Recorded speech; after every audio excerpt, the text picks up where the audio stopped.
This is our Model X2. Now we're going to show you guys how to install application from UDisk. First, you need to download the APK in your UDisk and insert into your projector.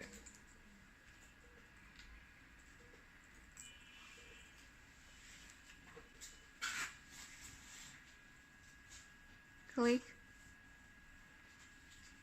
the manager, file manager,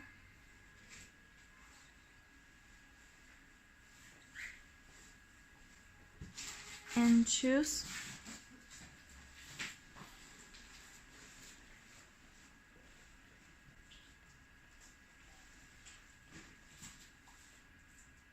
the application you want to install.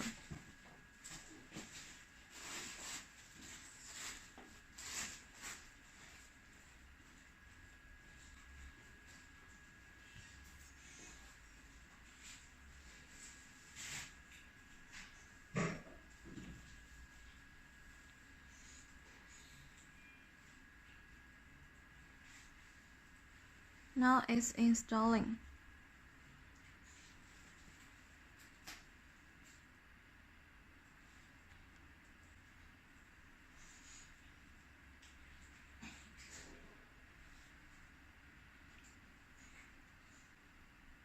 Okay, installed it successfully.